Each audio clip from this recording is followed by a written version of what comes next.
The BisuDagger network. I thought you were gonna call it the BisuDagger Studios. BisuDagger Studios. The Maybe that's what I called it yesterday. BDS. All right, we'll stick with that. I Oh like man! it. After just rewatching the official stream, Yeah, and then we just could gonna just close. comment on effort at the same time, which is equally badass. That is true. You know what though? Someone already called him an S-class Zerg player, and just because he could win an OSL, it was an OSL, right? Yeah, the Jin Air. Yeah. Um, He won 3-2 against Flash in January of 2009, I right, believe. and Or that was the 2010. famous one where they had the hangar, and Flash Yeah, came in a plane, and then came off of the yeah. plane. That was awesome. But I do not believe he is S class caliber. Well, I mean caliber, yes, but he was never like one of those players consistently at that high level. Probably due to his retirement, It was though. A class. Yeah, definitely A class, and that doesn't take away from how good he is. Hmm.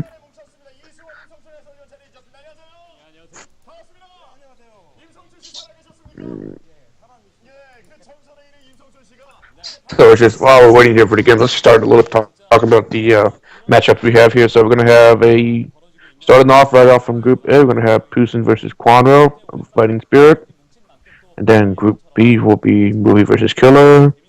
Group C, Jaehun versus Zero, and then Group D will be Free versus Monk. So you want to give some insight into your thoughts on these matches? Yeah, definitely. And let's start off with the first match here on Pusan versus Quanro. And we basically have a player that's been around for over a decade playing at high level Brood War. And I'm referring to Pusan here.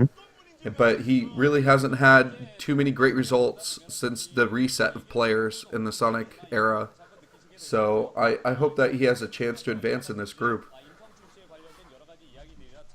Personally, Connor's been on a roll recently. If you look at his games in the other Star League, like the SSL 10, Right. but I haven't seen anything happen from Priest and been like out of the radar.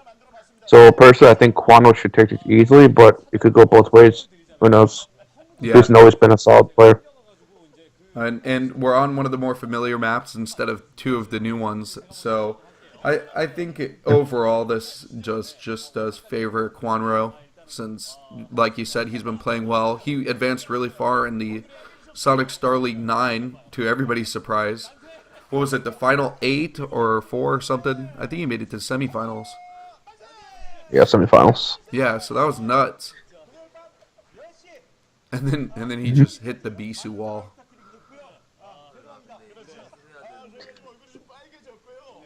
So So game B, we're gonna have let's see, Movie versus Killer on Circuit Breaker.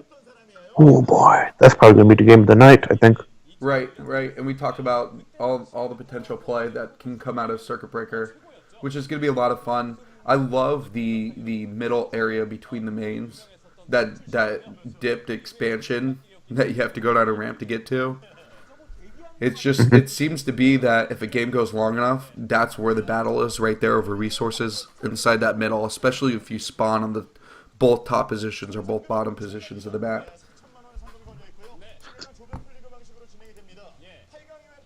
Hmm. Well then, so I think though that like the way this game can play out, I think Movie's gonna go again for a harassing based PvZ play style. As his map is actually pretty good for that. And then Killer, I think, which will be able to win in the late game. So he basically has to survive the harassing from Movie, and then he'll have the advantage in the late game. Right. So what do you think But that doesn't mean that. Killer's going to open up with that in this match? Do you think he's going to go for a 6 hatch, or do you think he's going to go for more aggressive 5 hatch type build? Um, Personally, the way that Killer plays has always been a aggressive five hatch. He actually Hmm. takes inspiration from Jiedong. Like whenever he plays ZBP, he always takes the close third on Fighting Spirit. So I expect him to see something similar happen today. I wouldn't be surprised if he goes for like a late game split map style, because of the way this map plays out. Now, movie knowing how good Killer is, I mean, we've seen several times he's opened up against good players with a 2 gate, and tried to be aggressive early on. I think that Circuit Breaker is a map where you can open 2 gate and try and catch your opponent off guard. But it would come down to some lucky scouting if he can get any damage done on the economy since it's a 4-player map. Mm-hmm. Then let's talk about the third game. So we're gonna have Jaehoon versus Zero again on Circuit Breaker. Mm-hmm. This is gonna be the map of mediocre players. Because right now Zero is kind of a mediocre player. Like he hasn't seen any of his Casper era brilliance that he used Right. to have, and then Jaehoon's always going to Jaehoon himself no matter what. This is one of the stupidest things ever. Yeah, he's such a But diehard. I His expect this game is going to be hilarious. Yeah, he is. it's So I for expect him Jaehoon, to. it's like 1 out of every 5 games is the most brilliant game ever. But then he Mhm. just goes back to a mediocre player again. Yeah. So, but I still think Zero has the edge in this game, only because Zero's strongest matchup is CVP. Mm-hmm. But Jason, I think his best matchup is PvP. Like he had a terrible PvT from Casper era, and then he had a mediocre PvZ. I'm just looking at his record. He had a 65% win rate in PvP, but the rest are like 50 or below. So, Yeah, he's pretty solid in PvP right now, but I think he's just in a group where he might be the underdog against all players. So it's going to be unfortunate for him. If he doesn't win here, I don't think he has a chance of leaving the group. mhm. And then we finally have our PVT, a little bit of a change up in the matchup here after 3 PVZs in a row. And it's going to be Free versus Mong, and we're returning the Fighting Spirit for the map. I think it's gonna be tough. It's gonna be an uphill battle for Free, man. Mong's like probably one of the strongest Terrans right now, and the Sonic scene. Like people started calling him the Africa Flash. He's just how solid he's been playing Yeah, that's recently. nuts. Yeah, they call him the next Flash. Well, he's definitely That's twice the size of Flash, though, so maybe he's got double the ability, too. uh, there's no topping Flash himself. No. Yeah, Flash is pretty godlike. The Free does have a good PvT, so I wouldn't be surprised if it's going to be a close game. Yeah, And Free we're had, still like, a yeah. really good 1.5 to 2 years when he was playing for Woojin Stars. Yep. But then after that, it was just like, oh, he's mediocre like the rest of them. And unfortunately, I mean, he's considered a dragon, isn't he? But he really doesn't play to that level, which is too unfortunate. It looks like we are now live from Hungry TV. Looks like we're just about to get started with Pearson versus Ganju. Did they really call Quanro that? Wow. Wow. Yep. Okay. Gongju Sam. That sounds like a Lord of the Rings name.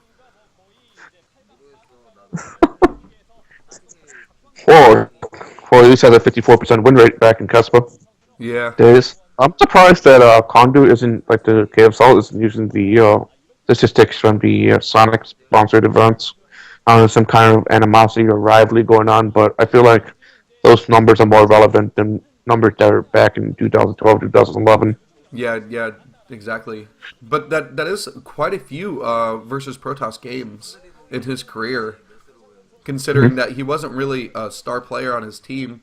To get No. nearly 200 games against a Protoss player is pretty huge. Yeah, but he wasn't really on a star team either, though. So he's Yeah, kind of I forced to guess play a that's lot true. against.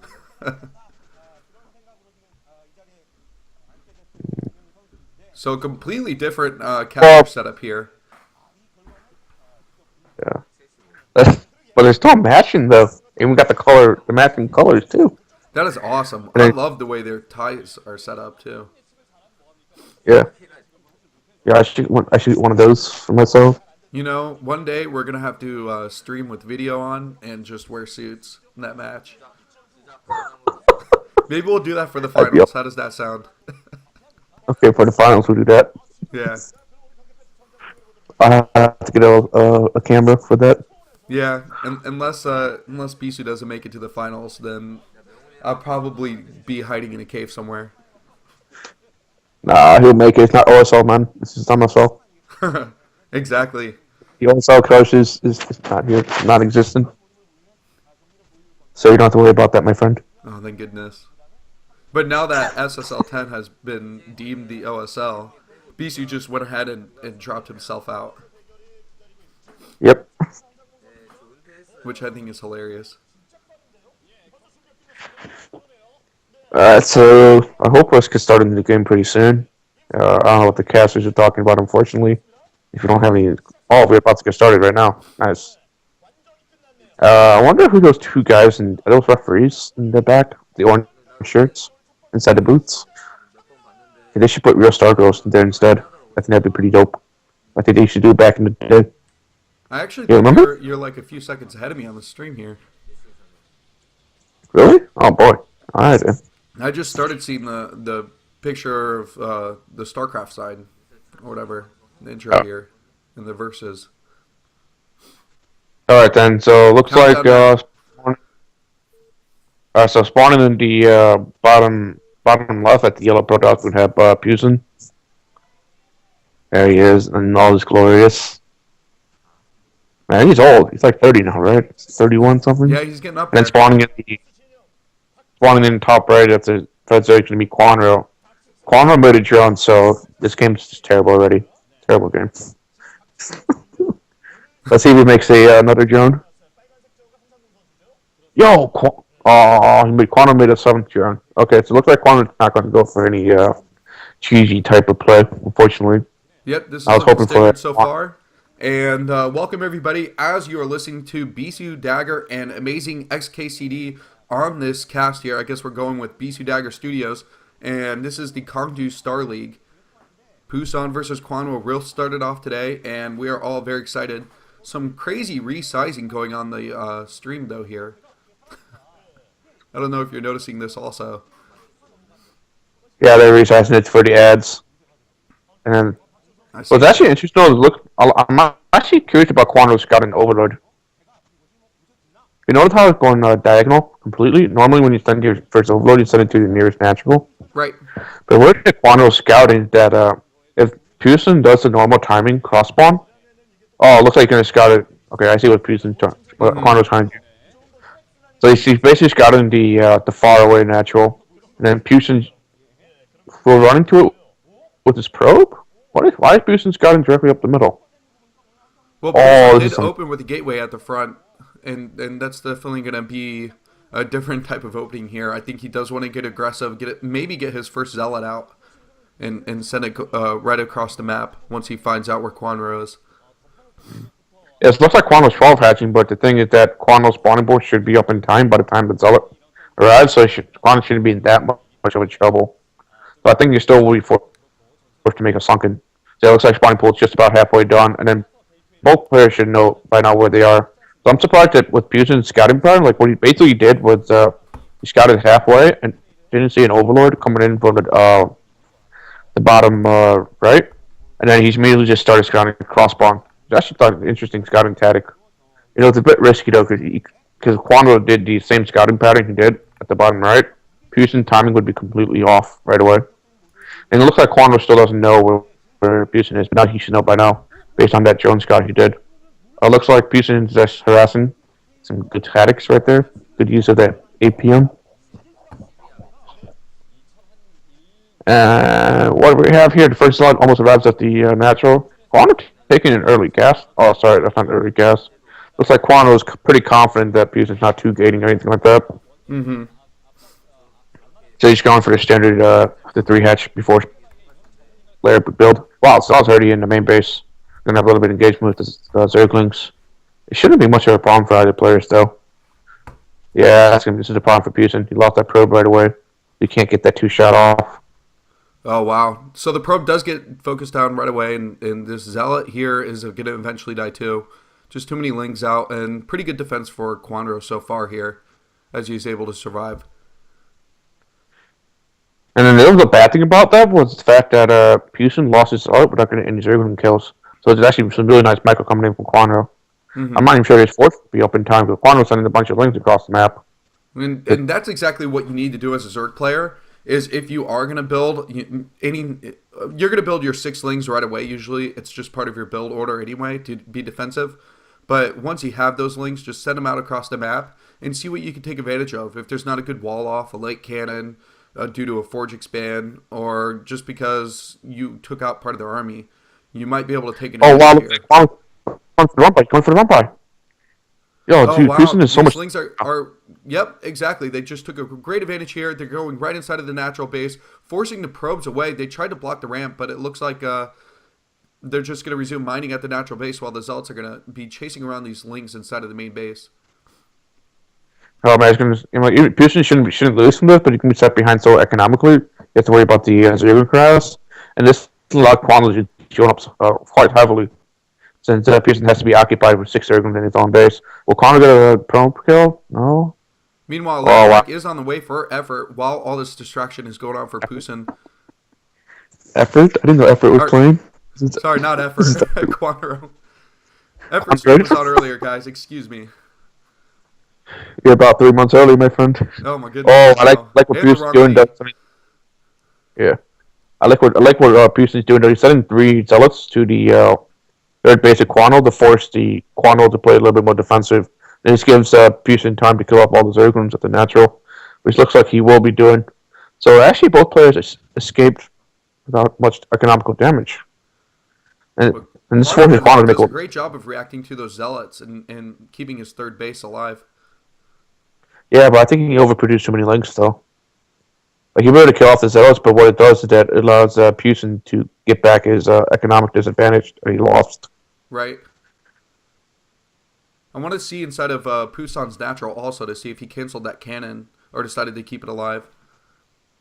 Stargate finally coming up on the way, so he will be able to have that air support. There's a lot of zealots though, and maybe Quanro will go for mutas. And then probably Quanto's best shot because he took the Earth's gas at the natural pretty early. Yeah, So so he should have enough. he'll have a nice gas advantage, and Spire is part of the tech anyway, as you do want to get that early Scourge. So it'll be a nice move for Quanro if Poussin doesn't have any anti-air right now. But what Pearson's going, he's going for +1 weapons and also for +1 air. So even if Quanto does go for the mutas, the +1 weapons on the Corsair should be quite powerful against that. And it looks like Pearson still managing to successfully harass Quanto's third. There has been no Jones mining from that, which is actually pretty significant to note. So Quanto will be forced to make a bunch of meters to defend, but Pearson will have enough time to get Corsairs out. And looks like Speed's coming up. Pearson's making defensive cannons. There's no pylon at the natural, though. That's a bit of a concern. So the mutas are out, and if you look inside the main and natural, like they just showed us here, there's a shortage of hatcheries. So I wonder if there's going to be a larva deficit as this game continues to go on for Quanro. Now the mutas are harassing in the back here. It looks like a few of the probes are going to be going down right away, and just one Corsair should still be pretty mighty against just these this small flock of mutas. It's not like more meters are being added right now, so they might be able to trade with the Corsair. Oh, that's the first 2 scourges. All Pearson needs to be careful. It looks like both players are getting the way free. There's still no mining at the third, though, which is actually pretty bad for Quanro. Right, and these zealots might be able to take it out now. A quick reaction, though, for the Zerglings. And the mutas come to finally take out those zealots. Okay, so now Poussin a lot of time to defend and put cannons up inside of his main base if he wants to. But it looks like only one defensive cannon in his main. That +1 weapons, though, on top of his Corsairs is going to be really good for him as the mutas do return to harass. And I'm still worried about the fact that Poussin doesn't have a second pylon at the natural. He can't defend the back of his natural gas line. It looks like, oh wow, Quanto's diving all the way into the main base with the mutas and Scourges. Scourges forces to defend against the Corsairs. Looks like Pearson kills all the Scourges without much problem. And they're going for the straight up exchange. I think Quanto should come out ahead of this, though. Yeah, and doing a really good job of splitting his mutas. If you guys don't know, Corsairs have a small splash damage, but it's still very useful when the mutas are clumped up here. Oh, but it's going to be so close. One of the Scourge did hit a Corsair earlier, and the Corsair still managed to survive a really long time. Oh my Looks like goodness! both And it players looks started like even. Quandra's going to get pushed back here. More Scourge are going to come in, and the Lings on the ground aren't doing anything at the front of the base because there is one defensive cannon inside of the natural, and Pusa doing a really good job here. It looks like he might be able to survive and take this into the later game, especially with that third not being mined for Quandra right now. It will be troublesome as his economy's fallen quite behind. It's also interesting to note that Quanro actually kept engaging without any scourges at all, which normally as a Zerg player that's a bad idea because it's clumped up meters against Corsair always be loose. And while we're talking about this, the first DT is not out for Pearson, but that Overlord scouting will scout it right immediately, so Quanro should be able to defend it without much cost. There should be a second Overlord at the third, so the Yes, DT there's is. a Sunken and an Overlord, so Quanra will have that under security there. Mm-hmm. And what I like to see Quantico is actually get a bit greedy and go for the fourth base right away. The Pearson only has 4 gateways right now, so it looks like he might be going for some kind of +1 timing. But if Quantico just sunkens up and just hunkers down, he should be fine because there's only one Archon right now.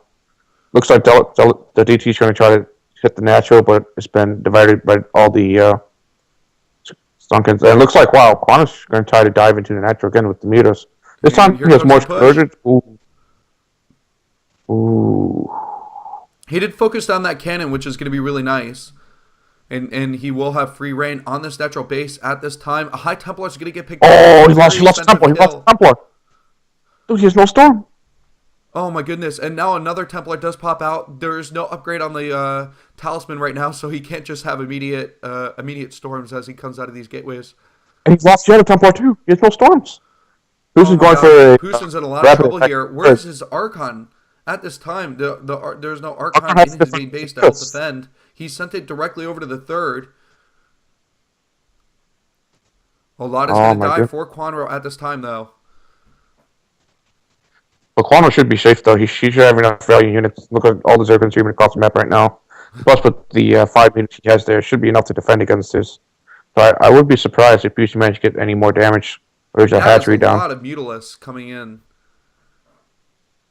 I don't think that there's enough for Pusan to defend this next wave of mutas that's going to come from Quanro, especially with the production of Lings that he has on the ground too. I think he might just end up storming the natural one more time.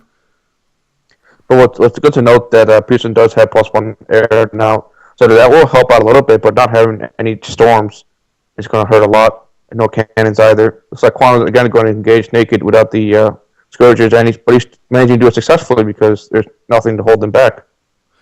I think one of the huge mistakes that Pusan ended up doing in this map, and he's going to hate himself for it later, is not doing a good enough wall off at his natural base. And Lynx have been able to run through in 3 different locations freely if they needed to just dive right in. And that's hurt him quite a bit on the ground level harassment. Mm-hmm.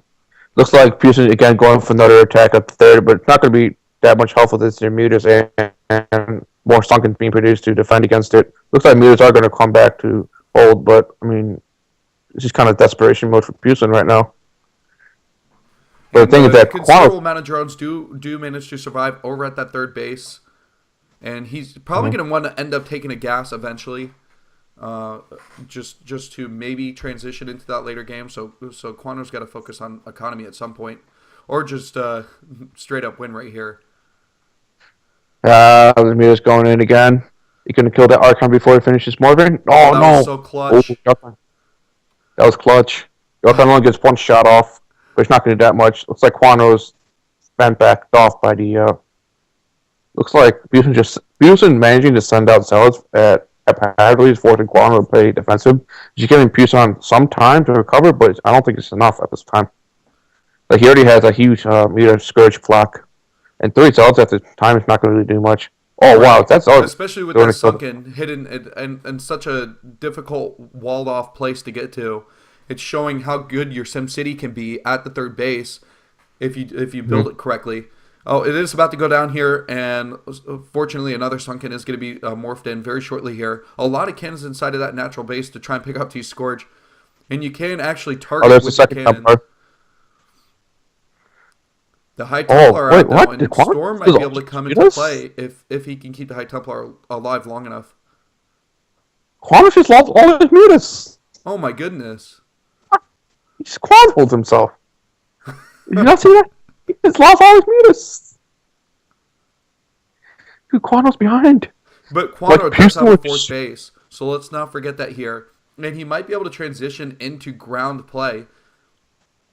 I think that this is the time where he's actually really behind on Hydra upgrades, and he doesn't have any upgrades from his evolutionary chamber here. So if he doesn't start to focus on that now, then he's not going to have any mid game units to play with here, and has to completely focus on continuing the mutas. But the mutas don't have +1 carapace or attack either. So Busan is actually showing with the upgrade advantage here that he might be able to take a third or and continue this game. I don't imagine that he can win outright just on these two bases here, because his economy is going to fall really quickly as the main starts to dry out. And I'm more with the fact of Quantum not having +1 and Houston having +2. Like, you could probably just overrun a base right now. Busan's going to try to expand to a third, but all attempts have been shut down so far.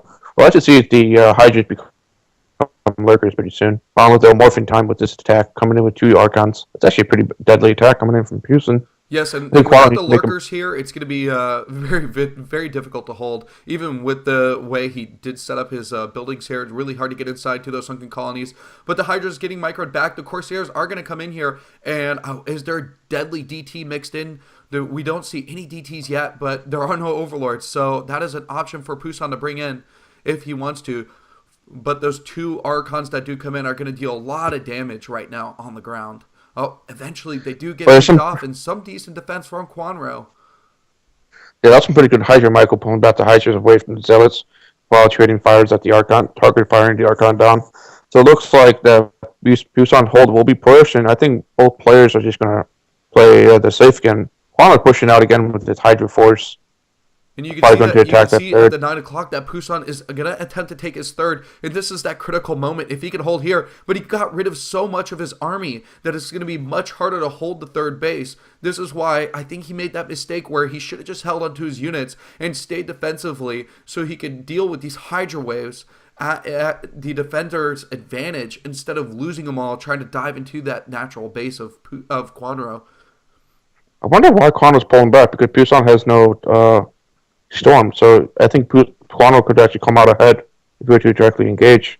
Looks like that. What I'm more, there's also noticed that Pusan has that big Corsair cloud now, so basically he's just going to be able to melt Overlords right away, and that's going to put Quanro at a supply disadvantage. Right, and those mutas died very quickly, and now the Overlords are going to be falling so fast. A lot of them will be timing off. He doesn't have speed for the Overlords, which is another huge thing. So far behind on upgrades when you think about how far we are into this game. I wish there was a game timer so we could kind of really nitpick at how far behind Quanro is.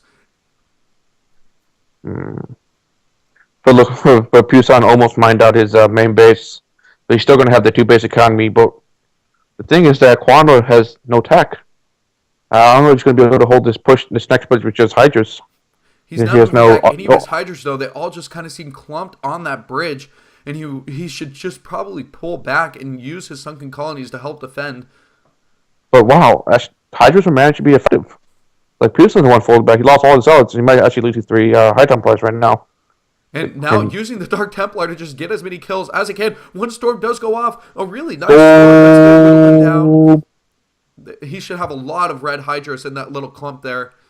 And now Overlord speed is done, and that's going to be absolutely critical for Quanro as he tries to go in for a Hydra bust at the natural. I don't think that he has enough, though, based on the number of High Templar still alive. I think he has enough, though. I think he has enough. No, he doesn't have enough, unfortunately. Yeah, looks like that the 3 Templars he has quite a bit of zealots at the front to defend his High Templars. Yeah, it looks like the 3 Templars will hold him back, and it looks like Quanro's just going to start mining from his 4th base right now. Both players probably stabilizing, and now there are the Lurkers. The Lurkers are finally going to come out for Quanro. Does Pusan have a... Okay, there's the robotic facility. And the observatory should come out pretty soon, too. So we will have observers out in a couple minutes for that. And Pusan going for another attack in the 3rd. I don't know if this is going to work, though. Oh, now he's going towards the middle. I think he was questioning where the army was, and when he didn't see the army defend at the bridge of the 3rd base, He wanted to go back towards the middle to make sure he knew exactly where Quanro's army was. And now he knows that lurkers are on the map. He will have to make sure he has observers with his army at all times, so that way he doesn't lose unnecessary zealots at this time. Mm-hmm. The third base is up and running, though. Those 3 cannons aren't going to be enough. Once Hive Tech does come out and he can get cracklings, Quanro will easily be able to deal with cannons at the third base, and that'll be very difficult to hold. Wow, Quantum just lost another. Sorry, Pusan just lost another. But looks like he's going for a drop. Is that a GT drop or a Umpire drop? We're going to see very shortly here, though, XKCD, as the shuttle does come inside this fourth base here. It's going to be 2 DTs, and there's nothing there to defend. And Overlord just gets to watch and let the drones know, hey, I see who's killing you, but I cannot prevent it. And meanwhile, at the natural Pusan loses another Templar to Hydra Snipe. Oh, that is a beautiful storm. Look at that storm. That was a great storm indeed. Lurkers and Hydras falling down alike. And there's going to be Lurkers at the top of this bridge here. That will go down too. The Observer does get picked off, though, so really good by Quanro. But no That's a good play by Quanro to defend. And where are the DTs, though? The DTs look like they have been cleaned up from that fourth base. The shuttle is going to be returning home, unless there are some inside of the shuttle, but we cannot see those yellow specks down at the bottom right. Another huge swarm you can see on the minimap coming down across the middle for Quanro, and is he going to get another push in here with these Hydras? It looks like the death ball for Pusan is starting to build up here as he moves out with Zealots and possible storms coming in. He actually morphs his Archon, realizing he can't get his storm in time. Oh, there's one storm. But a good micro by Quanro to dodge that. He's only going to lose a couple Hydras that. And it looks like Quanro is going to come out ahead because Pusan only had 1 storm for the entire engagement. And now he's going to start to finally add Dragoon into his mixture, but Pusan is so behind right now. Quanro has a healthy 4-base economy, and we should see him go into high pretty soon. We do finally see Dragoons do come out to help deal with that lurker advantage that Quanro has. But the switch that Quanro can go to is Zerglings very quickly to deal with the Dragoon forces if he needs so. It looks like, wow, Quanro managed to push himself all the way into the natural, going to kill that gateway off.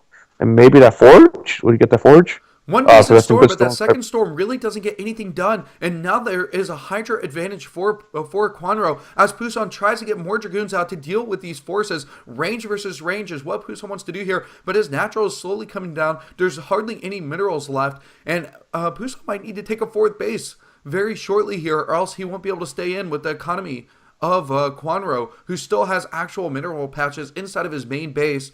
On this 5-base economy now, if you don't notice, he has expanded to the 3 o'clock location on this map, Fighting Spirit. The Quanro doesn't even need to micro anymore. He has such an economy advantage. He can just rally all the units into the natural Pusan belt and just a move. This is such a scary moment for a Protoss player here when you know that the macro has kicked in for a Zerg and all they have to do is start that heavy rally point and make sure they can avoid as many storms as possible. I think another bad storm for these High Templars, only taking out 2, having to morph that Archon, and the heavy focus from those Hydras are going to try and pick that off. Oh, and he lost the Observer. That's good target firing by Quanro. Quanro saw the Observer right away and immediately target fired it. But now there's nothing against the Lurkers still being there. This is it looks like there's only 2 goons left. And GG. And GG. Quanro. That was a fantastic play by Quanro. We saw here. Pusan versus Quanro. Who'd expect something so exciting? Wow, that's a good way to start off the night. At least the morning if you're in America. Absolutely spectacular game. But I think it just goes to show, like, Pusan never had a significant Templar advantage. Like, he only had the most 2 to 3 Templars the most, but Quanro was always sniping them one by one. And then when it comes for the big engagement, if Pusan just had 3 more storms at crucial points, he would have been able to come out ahead. For example, that engagement at the middle, he only had 1 Templar with Storm, right? Right. So, and then he was forced to morph the other 2 into an Archon, which he immediately lost right away.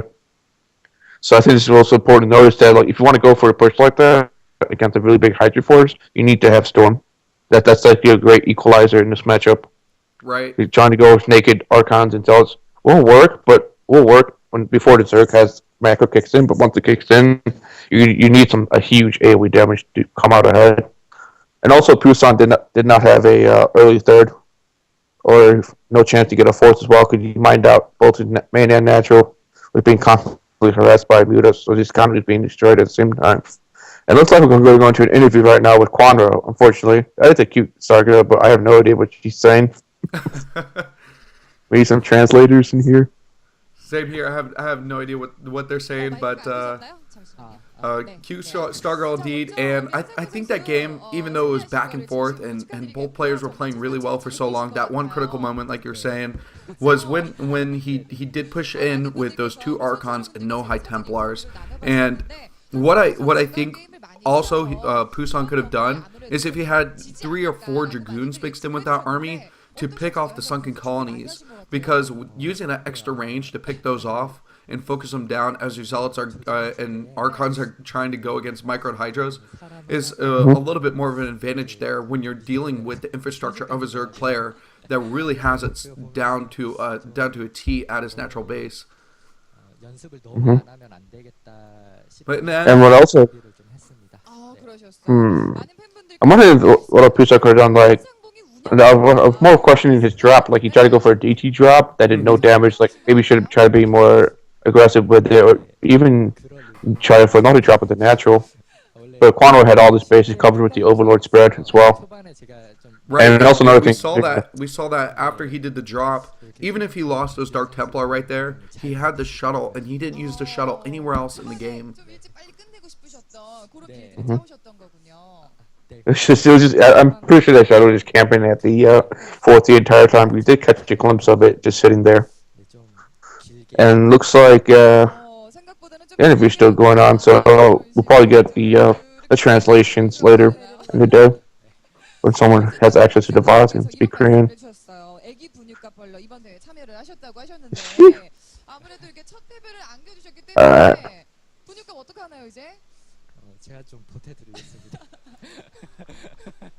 Looks like we're going to take a break here from casting. Try to get our mind together, because that was a pretty good game to watch. Not the best of StarCraft, but one of the more entertaining games we've seen in a while. Right, well, we didn't see any flawless play from either players, and they obviously showed us that while they aren't A-class players, they're definitely highly entertaining. And I think that's where you get with 2 mediocre players going against each other. You get a lot of fun mistakes, but it also can go very back and forth, which is great for the viewers. So coming up next game, we're gonna have the superstar game of the night, Movie versus Killer. Both are monsters in their own respective races, and I think this clash of titans is gonna be something extraordinary to behold. So we're gonna be playing on Circuit Breaker. That's the next game. While we go into this commercial break. Right. So you want to give any thoughts about? And I will be refilling my coffee, as I'm sure XKCD will be taking a quick water break, and we'll jump right back into it as soon as they're done doing the commercials, or maybe just throw some friendly banter around while we're waiting, so you guys aren't too bored. Put some music in the background. That's probably a good idea to do. Yeah, we're gonna see that Asian girl do the app, play the video game in real life. The sword and the shield, she's like running forward. Hey, that's what the South Korean army looks like, don't you know? Yeah, it does. They just give them swords and shields and send them across the border. And then they'll start indoctrinating everyone with the interview movie. Oh yeah, did you see that? Which I have not seen yet. No, I have not seen that. I haven't had time to watch it, actually. I was on my PS4, and they actually made the interview available to buy on the PlayStation. I know I can get it from Google Play for like $6. Yeah. I don't know though. I saw this as the end, and I thought it was an okay movie. I mean, if you like Seth Rogers as an actor, you probably like all his movies. I think he does pretty well at it. Yeah, I thought Neighbors was pretty good. It was. That was a hilarious movie.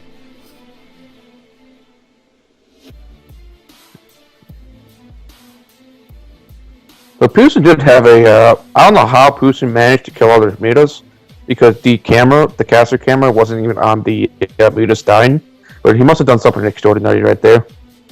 That's what I hope. They went to like a preview of the crowd right when he just lost everything. Yeah. And so, we're seeing some kind of gangster advertisement. What is this? I think Or this if is I, the 5KSL guys that helped put the whole event together, right? yeah. Nothing's obviously a keyboard advertisement. Right. It's so funny because people who have been playing Brood War for so long started playing with like these really shitty keyboards from like Windows 98 computers and mechanical keyboards, nice keyboards weren't really a thing for the past decade. Nope. They were around, but they just weren't. They were like a niche product. Like you would Right. buy a mechanical keyboard for only very few things. It wasn't like for modern desktop usage. And I think it And was then, like Draco or Mondragon or one of those players that were really good would still play with a ball mouse because it was what they were Malro plays with comfortable ball with. mouse. Who was it? Like Malro Yeah, when he yeah, was Vince doing Morrow. his last for Ralph, he was playing with the ball mouse too. So we even talking about it in one of the episodes for like 5 minutes about it.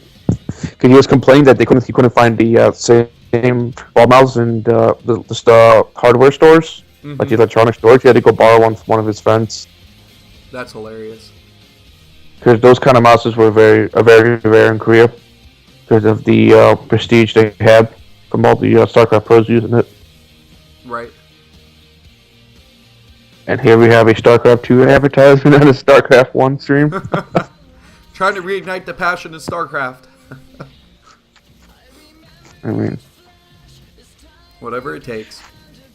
whatever it takes. And there's the giant, will not say what it looks like, Nidus Cadell coming out of the ground.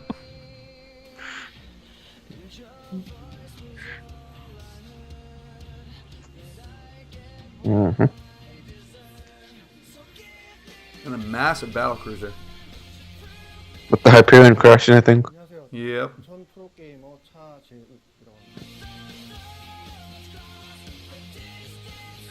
Best mouse in my opinion is the optical one.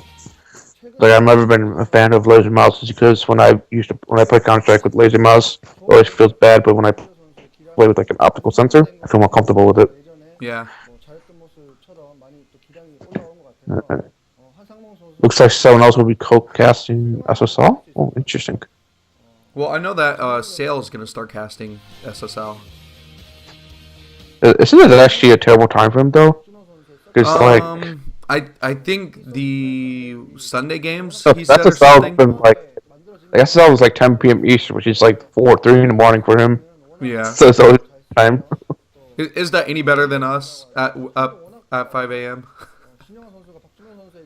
Well, I mean, you just go to sleep earlier, 2 hours, or in my case, you don't go to sleep at all because you're on vacation.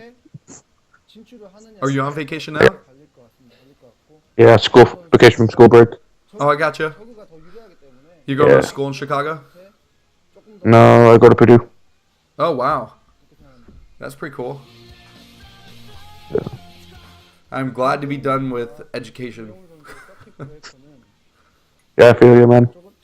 Yep.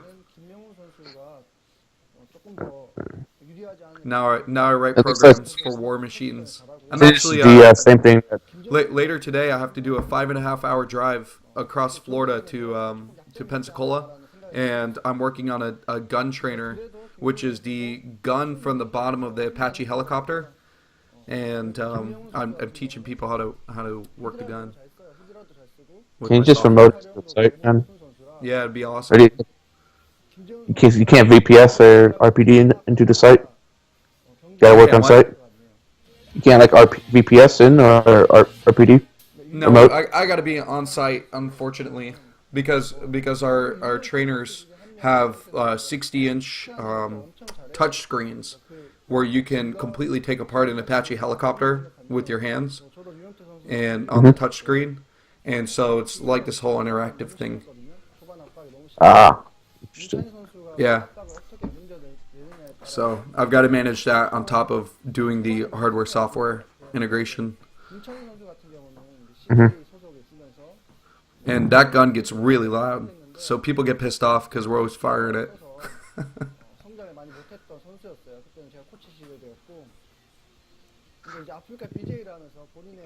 This guy is still talking on stream. Come on, start the next game already. This is the Asian Harry Potter. You got to give him some respect. Asian Harry Potter. He's a teaching new haircut. Where's his scar? Mm-hmm. Here we have a mugshot.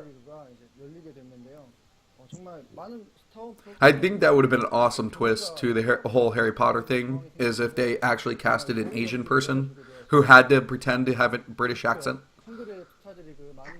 I don't know how that would sound. If you're a Korean and try to speak Korean with a British accent, that'd be pretty weird. Yeah, well, I didn't even expect that. To speak Korean with a British accent would actually be incredibly difficult. Or even any accent other than Korean. The only accents Korean people can do are Japanese and Chinese accents.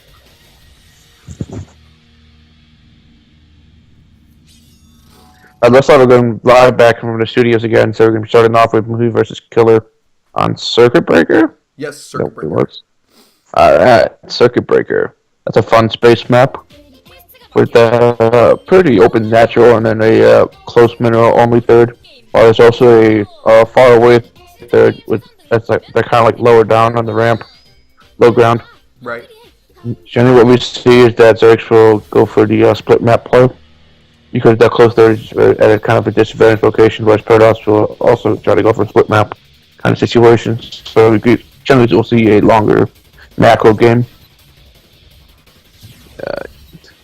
So let me ask you, XKCD, who do you think is going to win this game in this matchup, Movie versus Killer? Who do you think will win?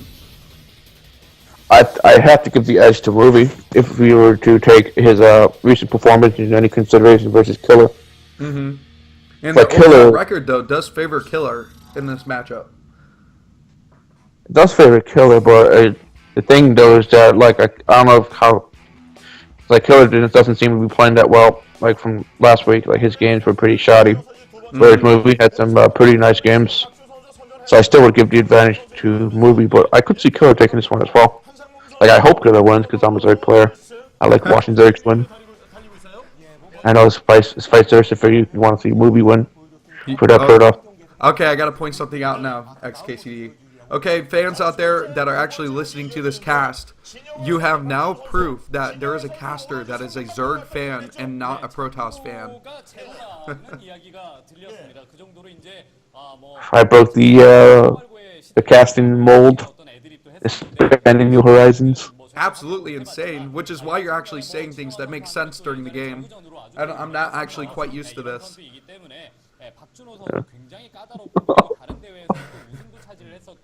But I do think that based on what you said earlier on Killer's poor performance in the SSL, it does favor Movie, and I think I'm going to have to choose Movie in this one too.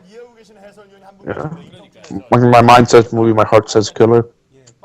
Well, because I want Killer to win so much. In there for Movie too, so yeah. We will have rival casting.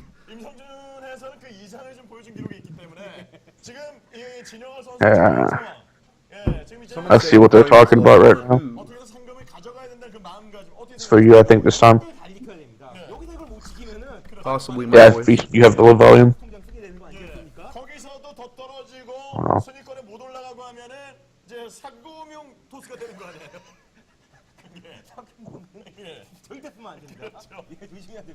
So we're going to take a little bit break from talking a bunch while we wait for the casters to start introducing the players and whatnot. And then once we start into the game, we'll probably pick up the casting once again. It's going to be Movie versus Killer on Circuit Breaker. And I guess that's all we have to say for now. Dude, now you're louder this time in the cast. That's fine with me. Oh my goodness. No one can talk a little bit. You can't please everyone, man. That's the hardships of being a caster. Right. You'll have your fans and you'll have your hagglers. That's right. I'm putting you to 3. You're back down to 3 now. You've been demoted. Oh no. Not this. Not like this. Ferrophobia says stop eating your microphone. My microphone? He's just making a joke because you're louder than me.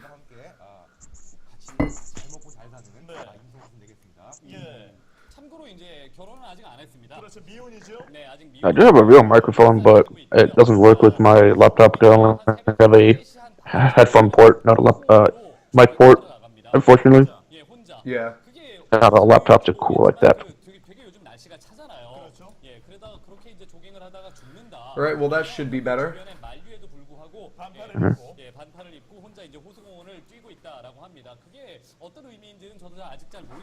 Okay. Entertain people. I'm getting my coffee. Okay, then put some K-pop on. You entertain people.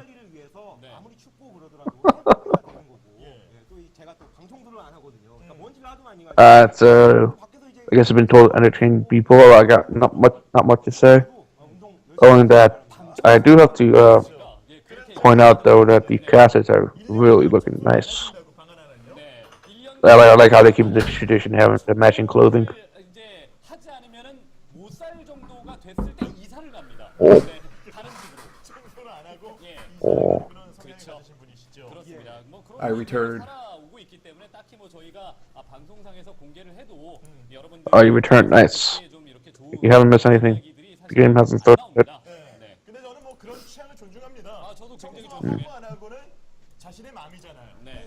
I was just thinking, you know how like I just said I return and Protoss units say really badass things when they leave a gateway. I'll be back. No. I think that I want something really badass to be said when I walk out of the bathroom. Mm-hmm. Oh wow! Why you're gonna mention that? Looks like movies. We're gonna have a movie on the camera right now. He's using the Samsung D235 keyboard, which is the keyboard that every programmer used to use back in the Caspa days. It was cheap and reliable. Not the best keyboard, but it's like what I bought it for like $25. Like Yeah. pretty nice. Man, he is looking really focused at right now. He's gonna slay some Zergs.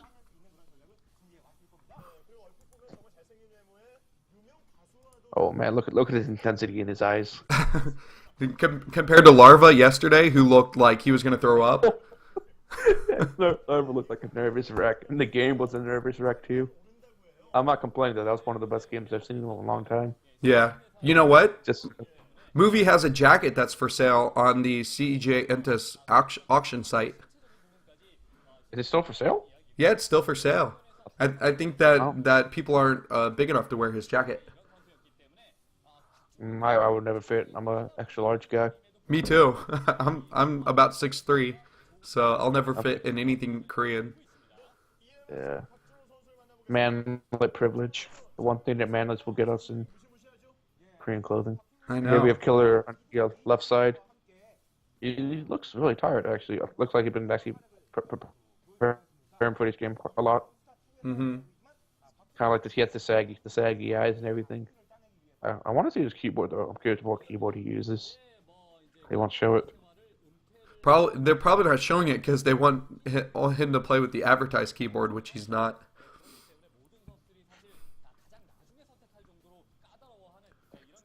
Yo, real. Yeah. Oh, of course, not gonna play with the advertised. I don't think anyone would play with that advertised keyboard. Okay, this just looks like a Tesoro ripoff with cherry switches.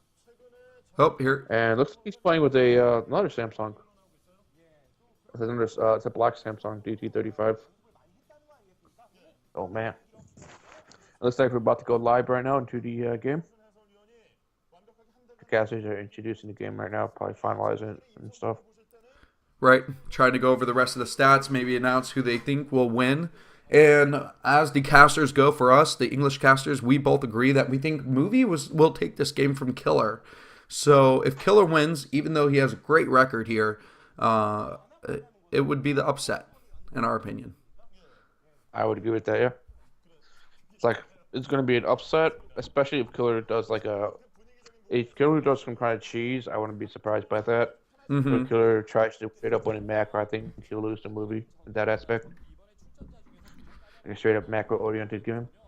So sometimes in StarCraft, I feel like, and this definitely happened in the Effort versus Flash OSL that we were talking about earlier, is you just have to win a game in order to start getting that momentum and feeling good and remembering what it's like to win. So if we can see Killer come out here and just cheese and get that win, then maybe that'll just like reignite his force and be able to win out this group, which is such an incredibly hard group. Because even if he beats Movie, he has to beat Larva in his ZVZ. He has to beat Mind, who's incredibly good right now, probably the one to win out on this group, and maybe not drop a game. So it's going to be really tough for Killer. If he doesn't win here, it's definitely a hard uphill battle to win out this group. Mm-hmm. Let's look at the map Circuit Breaker. So notice I was talking about the close third having mineral only. That's going to play a big role in how this game's going to play out. I'm curious if this movie's going to go for the third with the gas, or he's going to go for the close third. Mm-hmm. You know, taking the mineral only is a bit easier for Protoss and Terran players to do. Taking it for Zerg's that's really hard. So we're going to see Killer go for the split map with the having a third base at the other natural and main bases. And can we please get started with the game already? Can't believe that we haven't started yet.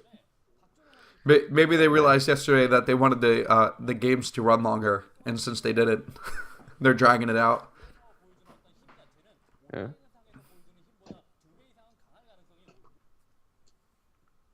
Oh no, stream load. Okay, we're good.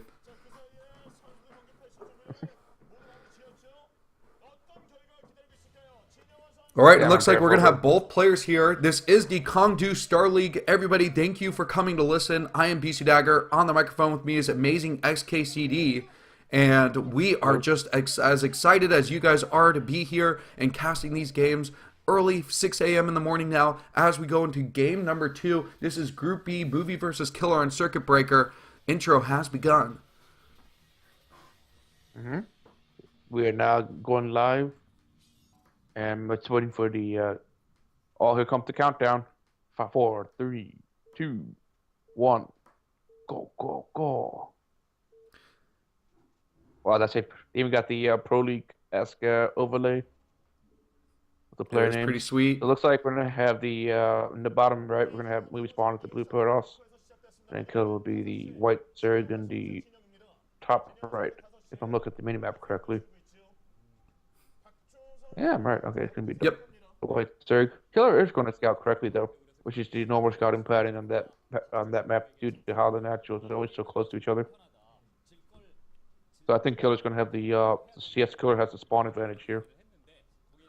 So far though, both players opening up normal. There is no probe sent out quite yet, and if Movie was going to send out a 9 pylon somewhere across the map, he would have done that a little bit earlier. Mm-hmm. So who's going to go for the Forge expand here, probably. I think Killer's going to go for a 12 pull or a 12 hatch.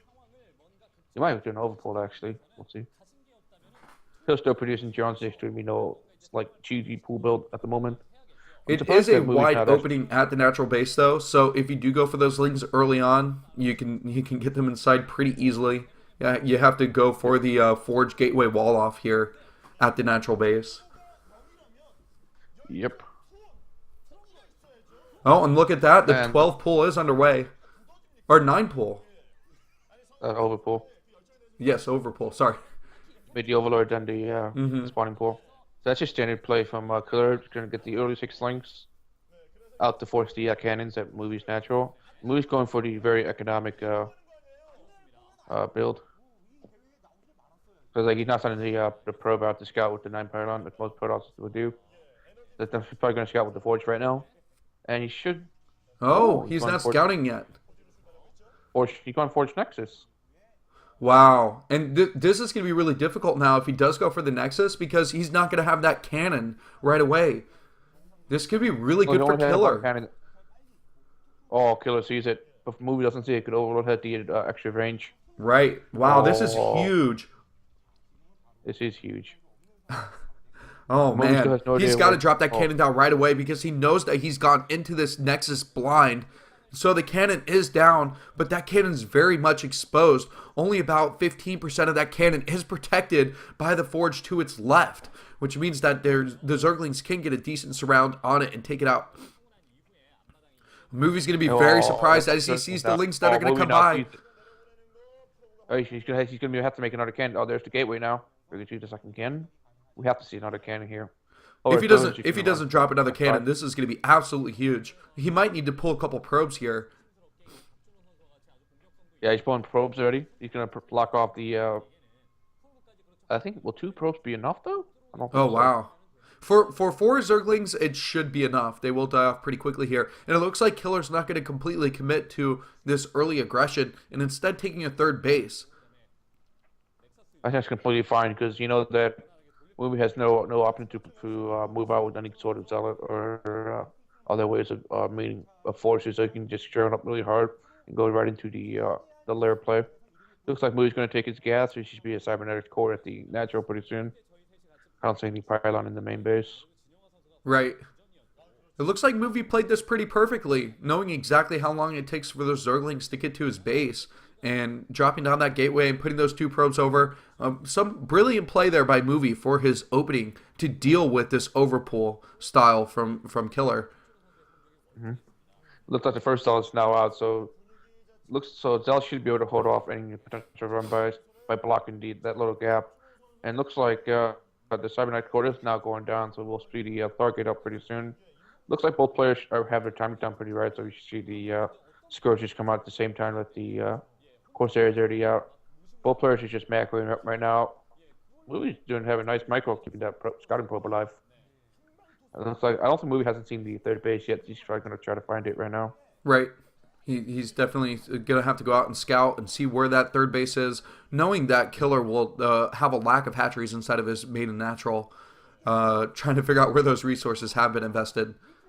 And I wonder if there's a gas. Yes, there is a gas at the natural base for Movie. I wonder, he's going for Sayers right now, but I wonder if it's going to be a Sayer DT build with how quickly he got that gas up at his natural base. I think it's going to be Sayer Reavers. Moves have always been a big fan of using Reavers, like in his last 2 PvZ games. He opened up with Sayer Reaver. He's incredibly good with his Reaver control and his shuttles also. Well, I think it looks like he's going to go for a more standard Sayer DT into +1 speed lot attack. There's a Spire now going down for Killer. Killer's still in macroing. I think Movie has seen where the 3rd base is. Or he should know by now that there's a 3rd base coming out. Right. And now, finally, the Zerglings be kicks in, so Movie will lose that scouting probe. Oh my god, that probe was so ghosty, though. It ran through like a gauntlet of Zerglings before it did get killed. Well, okay, so we're going to see the DT play right now. We're going to have the Templar Archives coming down. Neither the Forge nor the Cybernetic Core is spinning, though. That's something that Killer should watch out for if he does scout the Cybernetic Core not spinning. I'm wondering what Movie's build will be at this time. Yeah, I'm thinking that if the DTs do come out for Movie, that he will probably send one to the 3rd. But it seems like Lings have already been brought over, so as long as Killer can get an Overlord at the 3rd base, he should be all right with this DT aggression. But once Sarah is out, yeah, that going to get an easy down. kill right here. I'm surprised that Movie's not using that success there to scout the main right away. But it looks like Killer has his first Scourges out now, so he should be able to fend off the rest of the Scourges until they start to build up a Sarah Cloud. The Corsair at the 12 o'clock already ran through the main and natural, I think. Oh, there's now the first DT coming out from Movie. I wonder, and the Scourge is now getting to the main base. You should see the Templar Archives and the +1 air weapons being spinning right now. Or it could be Dragoon Rage. I wonder if those Scourge are going to force a cannon inside of the main base to help defend as the Corsairs pop out. But it looks like they're going to run away. So, not something he has to do.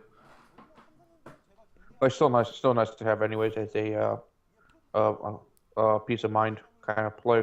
Right. Having at least one cannon up there to know that you'll have time to react. It does make me does. Looks like the DT is going to go into the 3rd base, but there is an Overlord and it's sunken down already, so that's going to be held off. Now it's going to be two Overlords. And this is going to be a 6-hatch Hydra play, so we're probably going to expect +1 attack on the Hydralisk, and then a push out for Killer. And so now Movie is going to have to make sure he can really deal with this aggression. Oh, wow. Movie's going 6 gates on 2 bases. Yep, He's going for a and two-base morphing primary the attack. Archon instead of going for Storm is a really big indicator of what he's going to do. I wanted to discourage who scouted that, though. Killer's right now putting up a lot of Sunkens in sport colonies right now. It looks like Killer's not going to go for the 6 hash play. He's going to play for the extremely defensive 5 hash. Looks like Scourge are going to net a couple of Corsair kills, which is nice. Much better moves than Quanro versus Pusan. Yeah, but his Corsairs do now have +1, so they'll be able to melt the overlords quite quickly. Wonder if +1 Carapace came up for Killer yet for Right. the Scourgers. So we're going to have a couple Zealots in the first Archon move across the map, but there is 3 Sunken, so Yeah, that should help deter it quite nicely. this is a push that won't really get anything done except for just... Oh, here comes the run by here. The Lynx Killer. are going to be getting inside of the natural base. And I wonder if Movie will move his forces back. He actually goes to engage also. But Zealots do come out just in time. Those 4 Zealots. He has a lot of gateways pumping out from his main base. So Movie doing a really good job of defending the Zerglings and finding a spot inside of the natural base where he could get some damage done. But the Lynx do come in for another backstab. And Killer loses his natural gas as well. And we just parked the Archon behind him in the line. That is a great position for the Archon and defended on both the left and right by these Zealots. It's going to prevent mining from that natural base. So very cool spot for Movie to just sit in. And I wonder how many times he's used that on the Fish server. But what's more important, you note that Killer's forced to make a sunken just to hold off their Archon. But it's also knows that Killer now knows that Movie has about 8 gateways, or at least 6+ gateways, and his only option now is going to go for a 2-base all-in. So both players are in an interesting situation, but they both know each other's build right away. Oh, and now the Sunken is out, and the Movie's going to be forced to get his forces out of the natural base and into a better position here. But instead, he goes for an exact attack on that Sunken colony, does take it out, and he can actually go back to camping. The Archon is down, though. Lynx coming in from the back, and this natural is heavily under siege. Is Movie going to be able to take this game so early on with this heavy aggression? Killer Lynx are too good, and Killer still has Sunkens at the natural, and plus Lynx do really well against Dragoons. But this is crazy. Concerned about is there's finding the first Mutalisk coming out for Killer. Killer now has 6 or 7 Mutalisks on the field. Now, I wonder how good the Mutalist response is going to be. There are quite a bit of Zerglings out, but they're just getting mowed down by that Archon. I wonder how many kills. 8 kills racked up on the Archon now. The Dragoons can attack the air, so I think the Mutalists going for the attack at the main base instead of Movie. Oh, wow. Not even building that cannon earlier that we mentioned would have helped out just a little bit here, but Movie's in a lot of trouble. I don't think he can win this game. He's falling behind very quickly here. Oh, I think the Killer's the one that's falling behind. Oh, wow. Yeah, that natural. He's forced to pull the drones here. If he can take down those Dragoons, though, that are doing a really great job, but the main base is not mining, stuck on 2 still, while 2 bases are still mining for Killer. Is this going to be a base trade scenario? I don't know. I think once those Zealots are done, the rest of the units are just going straight for the natural of Killer. And Movie, he does not have a lot of probes left after that attack. Well, his Dragoon's fire does finally dispel the Mutas away, but Killer still has nothing to defend the Movie's forces at the natural. And there's an Archon there, so the Mutas are not going to be that effective either. A huge strike by the Archon does take a lot of damage onto those Mutas. And the Mutas are coming back to try and pick off probes again. Movie knows, though, he's moving the Dragoon right in place. He has a lot of gas because he did take that natural gas early on here. And this all-in push here is going really good for Movie at the natural. He's still able to bust through and might be inside of the main base of Killer very shortly. This is very intense. I think the army supply just started to steamroll in the favor of Movie, and he definitely has the advantage now as far as army supply count goes. Oh, but it's interesting to note that Killer tried to surround his Sunkens with his drone to block off the Zealots, while the Zerglings to engage the Dragoons. That's actually going to help him out right now. The Sunken's still alive, and wow, Killer's actually pushing back Movie. Incredible play as Killer was able to dispel Movie's attack and still on two bases. I guess the only thing that Movie can think is, well, since I lost all my probes, I still have minerals in my main base to mine from. But he's going to be running low on both Wow. bases. Movie just lost that Archon, so he has no defense against the Mutos. He has only 1-1 Templar. I don't know if that Templar has Storm, though. I don't think Movie reaches Storm, and he does reach Storm. He has no economy to even support it. A considerable amount of probes are getting picked off by those Mutas at the same time here, trying to build more sunken colonies so he can defend at this natural base, knowing that if he loses this base, that's where it will end. This is where he has to hold. The Zerglings are going to be moving in one more time, going to get some quick kills on the Dragoons that are so easy to pick off. Wow. Killer Link's being ghosted again. Looks like Mutas are again going to have free reign over the Protoss bases, and I think Movie lost this game. Oh, great game from Killer. GG. Wow, what an incredible game right there. Oh, man. That was very well played. I think just Killer outplayed Movie. That's the bottom line there, because Movie had a great game plan. He did, but I thought Killer made a mistake with keeping using those Mutas to attack the main base of Movie, but it looks like Killers was quite confident in his defense at the natural, and that paid off in the end. Because Movie had nothing against those Mutas, because the Mutas basically killed off all of Movie's economy, and he couldn't produce off those extra 6 to 8 gates that he had. He's only producing maybe off of 3 to 4 gates at most, which allowed Killer's Ling to actually be effective. Right. Wow. That was wild.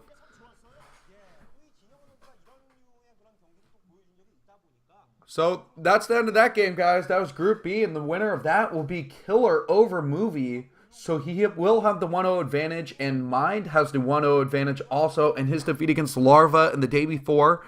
So those two players are going to be leading the group as we wait for next weekend to return to these Group B matches.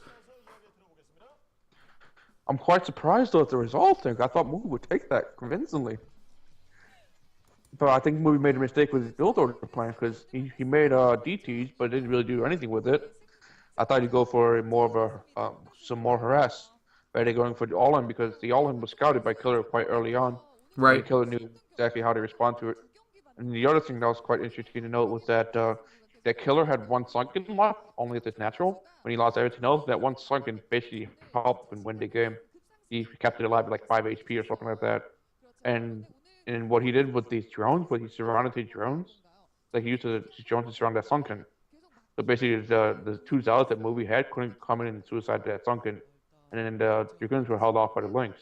So that's just quite little micro tricks by Killer to help win that game. Right. So Movie here down with a 0-1 record here in Group B. He has to play Larva and Mind for the rest of this group. And I think that Movie can beat Larva, although Larva's playing extremely well lately. And I think Movie versus Mind is going to be the determining factor of if he can actually advance from this group, which is not a good thing to look at. Oh my goodness. This is wild. Oh, I'm going to have to take a break from that one right now. Right. Just like Killer being interviewed. He's actually quite short. Look how short he is. Yeah, the Stargirl is wearing high heels, so they're probably similar in height, if anything. Maybe, but generally Stargirls aren't that tall to begin with. Yeah. For what I've seen.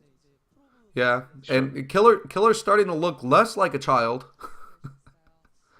Oh, he still has the baby face, man. He'll always have it. Yeah. He is pretty young, though. I mean, is he 20 yet? Has he even gotten out of his teens? I don't know. That's a good question. I gotta look this up. I gotta see how old Killer is. All right. He is age 22, Korean 24.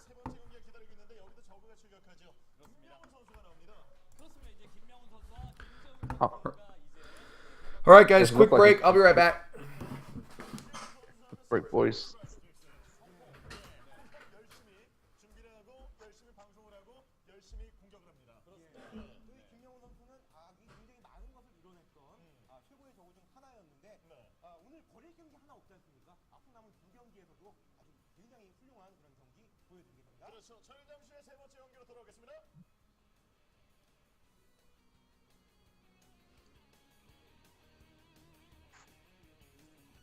So looks like we're going to a commercial break right now. Oh boy, another keyboard commercial. Oh boy.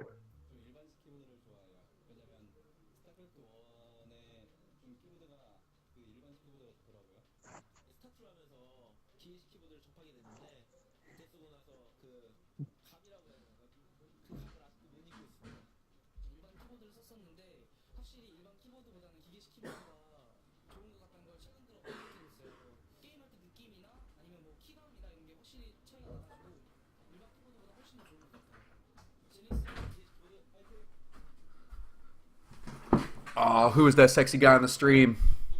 It's Bisu. One and only. Mm-hmm.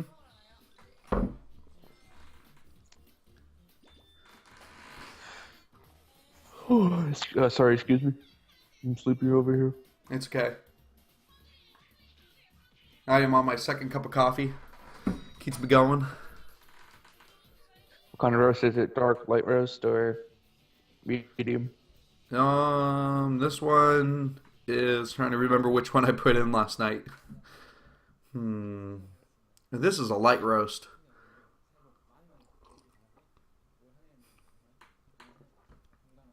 Mainly because my girlfriend buys light roast coffees over dark.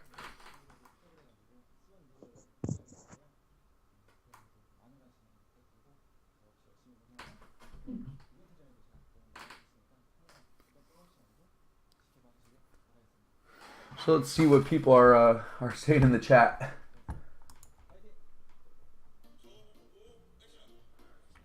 Skyline says, why is she interviewing Killer? Doesn't she realize movie 1? Interesting. One drink by a gas chamber. Oh, come on, Nina. Don't be that kind of person. Oh, that's messed up. Hashtag triggers. Don't you know dumb is a trigger? Oh my goodness. Hello, Nina Zerg. Welcome to the chat. I'm so glad I modded you. That's probably one of the worst decisions of your life, I think. Yeah. I may have been intoxicated, okay? Oh, was it during that time we did the drunk stream? That happened? Yeah. I've done quite a few drunk streams.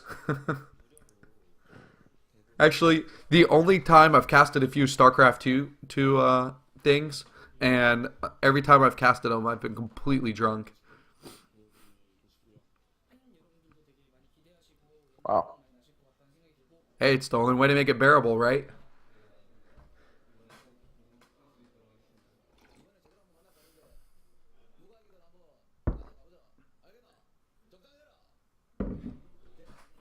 All right, if you had to, let me ask you a question, XKCD. Sure. If you had to play chess boxing with one Korean pro gamer, who would you play it against? Definitely not Shiny, because that guy's an actual MMA fighter. So basically pick the scrawniest player. I would have to pick... Who didn't go to the military yet? That's a good question. Anybody who's pre-military. I know Busu's pre-military, C's pre-military. I would have to take Jason, actually. Really? I got some. Yeah. That's a. Don't you know about the cheating scandal? Yeah, that's a pretty decent pick. I have to beat him up, man, because he's a cheater. Well, I'm glad you didn't choose Bisu or C because they both have shields. Yeah, they are both in the Shield clan. That's right. Right. So you don't want to mess with that. You don't want to mess with an MMA fighter. Flash is God, so you don't want to fight Flash. Yeah. No, Flash has a robotic arm, man. Right. He gets a Hellboy punch. He's kind of like Luke Skywalker with his hand replacement. It's kind of badass. I don't want to fight Mong because Mong's probably too big for me to fight. Or he'll eat you. Yeah, that's the scarier part. Okay, let's reverse the question. How about you? Let's see. Who would I'm you going to chess choose box from the against? pool of people here that are playing in this tournament. All right. I would fight The Rock. The Rock, really? I would fight Rock out of the 16 players in this tournament, mainly because I think he'd be highly entertaining for the viewers. Hmm. Well, the Rock, all Rock games have been entertaining so far. We just had one. Its sample size of one. The sample size is one, indeed. And I think we Cut it need down more to. rocks. Oh, we'll get more Rock. We still have two more Rock games to go, and possibly tiebreakers. The Rock did show some flashes of brilliance, but he plays like a Rock in the end. Right. I think if we have a Pusan Quanro Rock tiebreaker for second place, that would be hilarious. We'll be sitting there all night. It would be like the most brilliant low level play ever.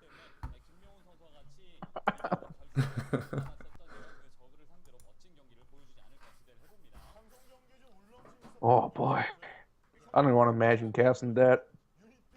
Because Well, it's we're gonna either have to be brace terrible games, or it ourselves. could be one of the yeah, pretty inevitable. Probably Hmm. going to happen anyways, right? But that because Busey's going to beat everyone. So Busey gets out with an easy 3-0. Right. Then everyone's going to have one loss, which means actually no. Busey gets out 3-0. Everyone's going to have at most what 2-1. But it can only be two players have two wins, one loss. So it's going to be either Quan or it's going to be either I think The Rock. Hmm. Uh-oh. Oh shoot! So if we have to have a tiebreaker between any of the groups, which one do you want to happen, and which one would you want to avoid? as a caster, as a player. As a caster and a fan, you can combine both. Oh boy. Okay. Let me take a look at the groups again. Give me 1 second. Right off the bat, I'm gonna say, well, I do not want as a caster to do Group D in the tiebreaker. You don't? I think Group No, E is actually one of the better ones to cast. if it's The quality of games. that would be pretty horrifying. I mean, I don't want to cast PvP games because I don't have any knowledge about that. And most PvP games are kind of boring to watch, in my opinion. Yeah, But however, oh man,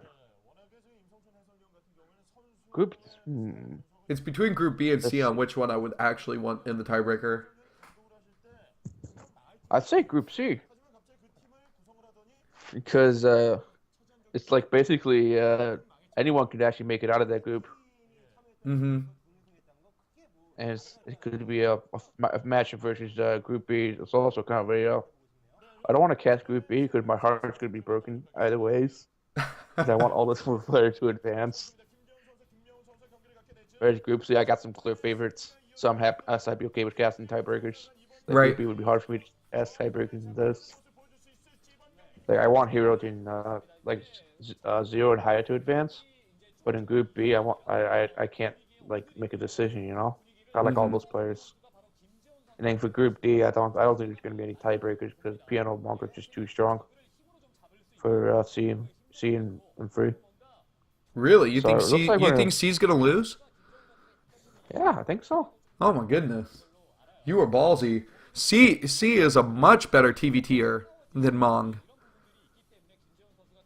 But I think C will actually lose to Mong. That'll be interesting. We're gonna I'll have to make come that back to bold this. claim right We're now. gonna have to come back to this when they actually play, because I think that's there's no way C can lose two more games. They're playing on La Mancha, and I don't think she has any games on La Mancha. No, that's Monk. Mm-hmm. All right, and we do have the two players up here on the screen. That's a nice start. We have the sexy Zero with the octagon face. He does have a different haircut this time, though. I wonder why they changed it. Normally he has like the bullish haircut. Now he's going for the straightforward Right. haircut. If you guys are wondering, there's a thread on Team Liquid that teaches you how to draw Zero's face. Just simple draw an octagon and then draw 2 squares. It's pretty hilarious. People got really And for creative in that those thread, who though. yeah. And then for those who are keyboard enthusiasts, you can see Zero has a customized Philco keyboard with a red backplating, and I think he's using red switches, either red or blue switches. I haven't confirmed that though. But those aluminum caissons are like $200 US dollars. They're really Wow. expensive. That's actually a quite expensive keyboard that Zero has there. That is pricey. But Zero's got a considerable amount of money. He's the only one who's taking money from Woojin. Yeah, he was probably Woojin's best player besides Sulky. So I'm not surprised. Okay, so I'm in the debate where I think Zero was the better Zerg player than Sulky, but a lot of people only saw Sulky at the end of his career and at the beginning of StarCraft 2 where he was really successful. Everybody thinks Sulky was the best player on that team. How do you feel about that? I would have to agree with you, and I think Sulky was like the had was the worst player in Zero. Like, He was had still a good incredible player, ZVT, no doubt. but that's because Zero taught him everything about coins. Right. That's absolutely true. And Sulky just couldn't do individual leagues. He had a lot of trouble where Zero, he was consistent across both individual and pro league, which I take heavily into account both leagues. True. So, Whereas Sulky was more of like a pro league monster. But not even there. Like every time he would play a pro league match, he would always play against Terrence, and then he would lose. Whenever he would play Zergs, he would lose against Zergs. Whereas for Zero, it was always like more of a consistent player back in Cuspa. Where he right. won all the match pretty handily. Especially his ZVP, because he always go for the coin to snipe the High Templar. Yeah, I remember whenever that happened, I always get so excited for that.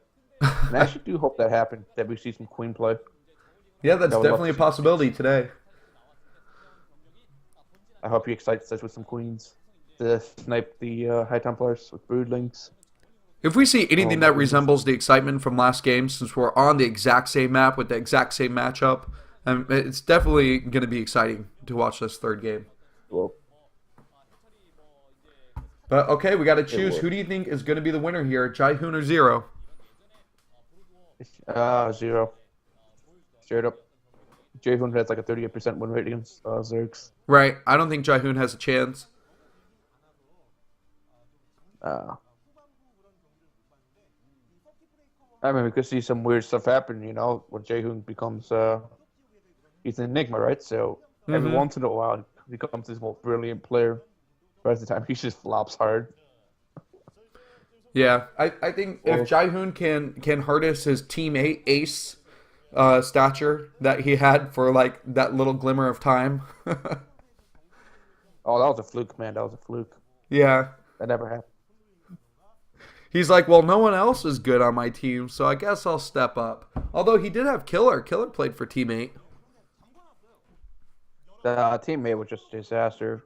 Yeah. And I think that happened because of StarCraft 2, that the players' priorities were different. They didn't have any B teamers to play StarCraft 2 for them.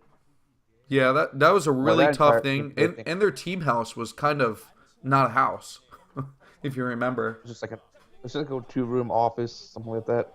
And they were sleeping on the floor, and then they just wake up and play, and then go back to sleep on their sleeping bags. It was terrible.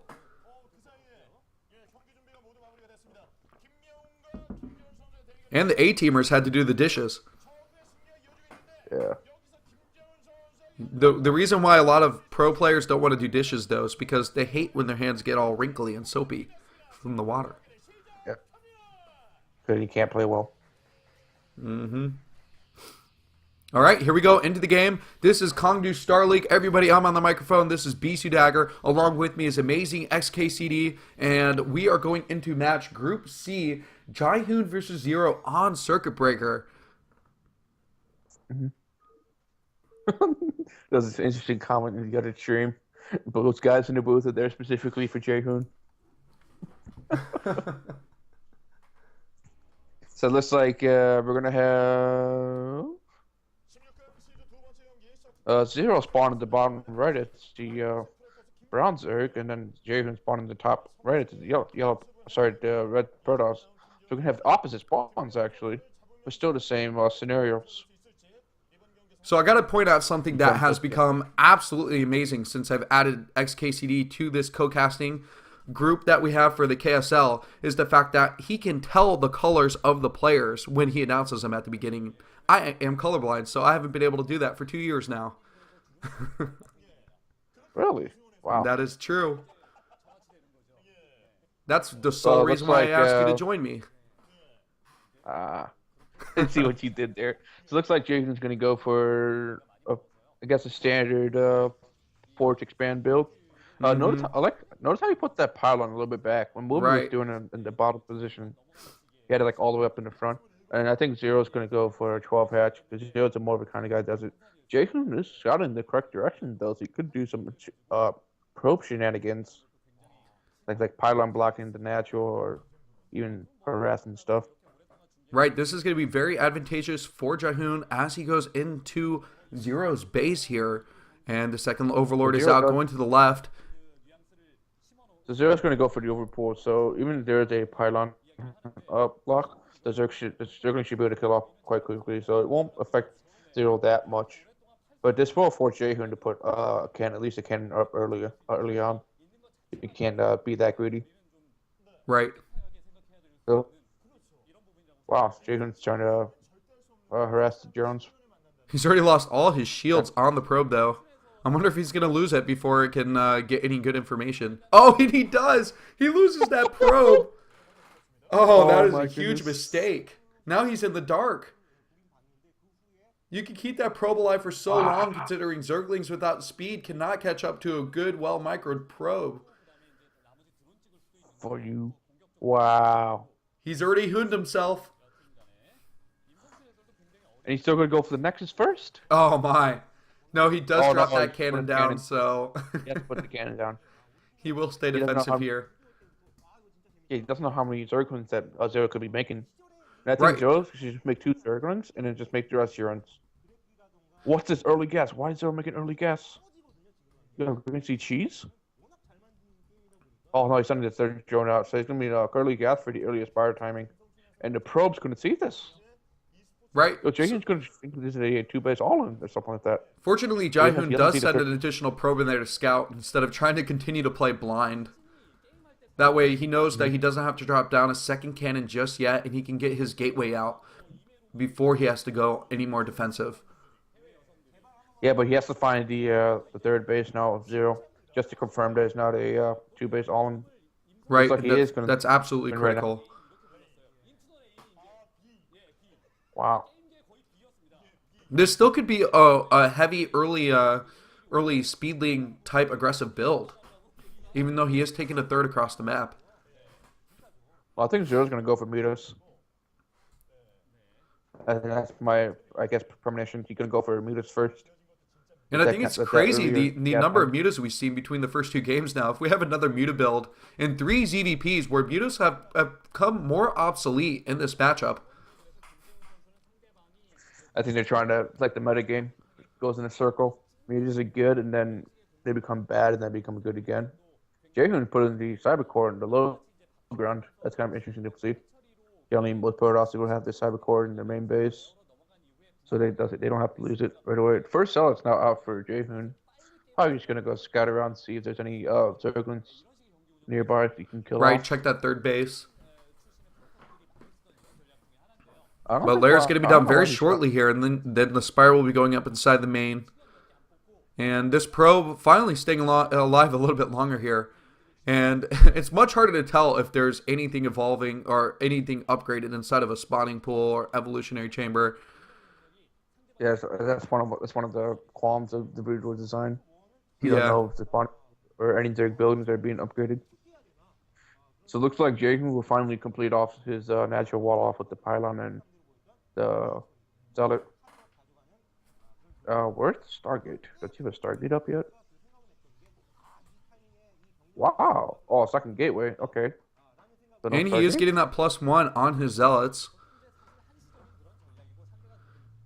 But no Corsairs so far. So if this is going to be a Muta build, then it could be pretty strong here. I don't know if you're getting the same lag that I did. Just a quick one there. Yeah, there's the early Dragoon. So it looks like if I was Zero, I would say there's not going to be no Stargate. Because why would you build Dragoon that early if you need the gas for Right. Corsairs? But we haven't seen the Protoss main base. I can't say if there's Stargates or not. It looks like Jason's going to go for a gateway timing attack. That's what I'm thinking. It's definitely going to be off these two bases. He Oh, tried to he took get a little bit aggressive. Yeah, he took probes took his probes off his main gas. He's gonna Wow. go So for he's going to get a lot of zealots off. yeah, he's getting Dragoon range right now, and then he's gonna get zealots, and then he's gonna go like all in on that. Otherwise, and Zero should notice it because there's no Corsairs killing his overlords yet. And here we go. Here comes the zealots. Is your stream not frozen? No, Oh my I goodness. have it at high quality. I've reached the quality to high. I'm on source right now and I'm getting some lag. Try using high quality. It works. Okay. Yeah, so the first two scourges are out, and you're gonna see this. There's no Stargate. All right, now I'm on high. Sorry, Oh viewers. my goodness. Yo, Zero has to make emergency sunkens right now. Oh my god, high quality looks terrible though. But it's brutal, man. You can still see what's going on. No, we're going back to source. Yeah, but here's the thing that's happening though. Like, so Zero is making meters, right? Because that's the best defense against this. So, but Jehun's just making master guns right now. So, because you get the +1 range, you can Right. have the +1 attack. And There's already no Zero's infrastructure harassing, here.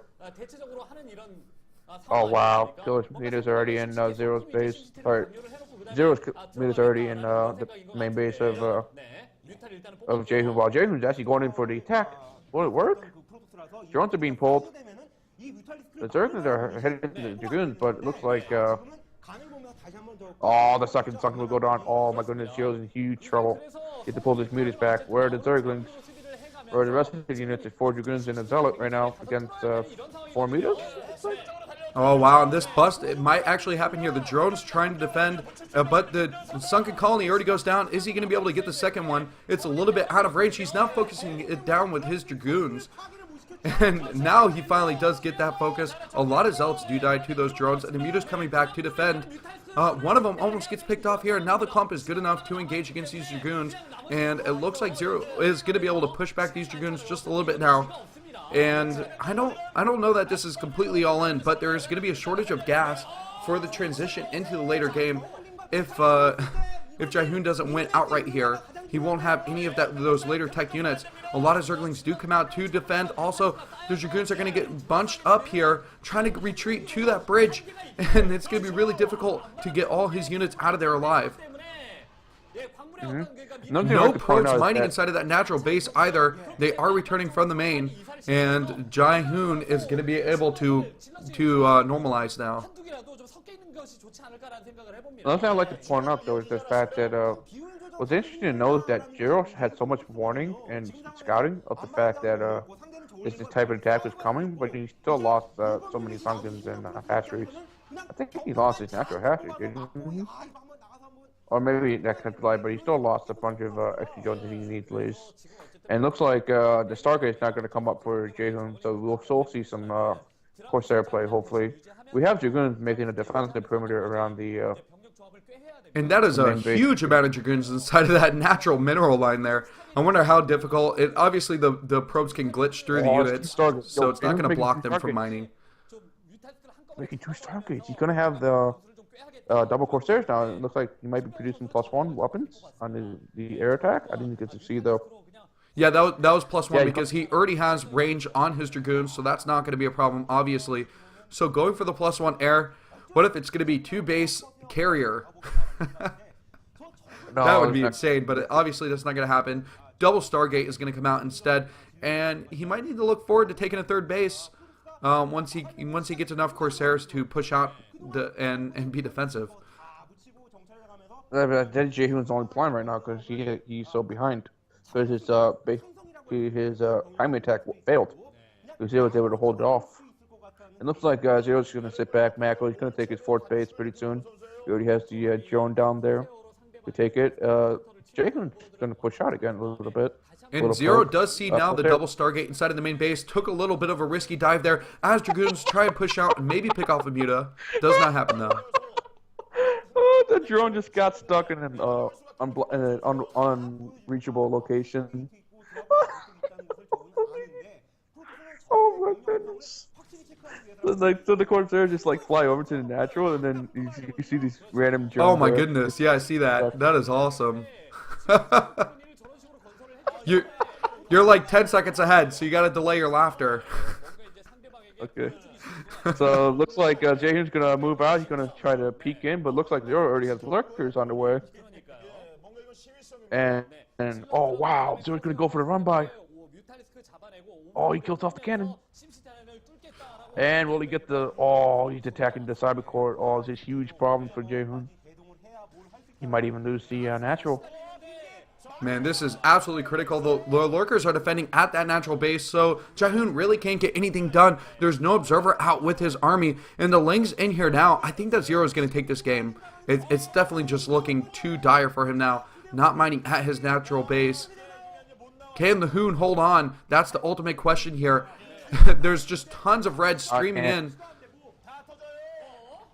He has no answer to the lurkers. He has no observer tech. All he has is like 7 Corsairs and a bunch of goons, and lurkers will eat it up. Oh, and now try to focus down on the gateways. I think maybe picking off the pylon would have been a little bit better here. A lot of Dragoons and Zealots who you really couldn't tell the size of Jaehoon's force until you saw them all together inside of his natural base. But he brought back absolutely everything to defend except for those Corsairs, which are trying to focus down Overlords and supply block Zero, because that's the one thing that can help him get back into this game, is if he can prevent any more army units to be produced. But all those probes over mining from the main base, no nexus inside of the natural, and he's reset Jaehoon's economy.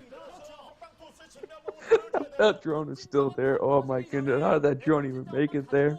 The army is pushing out for Jaehoon again. I think that this is going to be the final push. If he cannot win outright at this natural base, Zero will end up taking this game. So Zero's got to focus on getting enough army supply, putting all his larvae into army units at this time. And a wave of overlords just massing out. It looks like just a jellyfish migration across the air to the front of his natural base. A lot of lurkers to defend though, and this is going to be the ultimate point right here. As Jaehoon pushes in, is he going to be able to take out these front buildings to take out the army of Zero?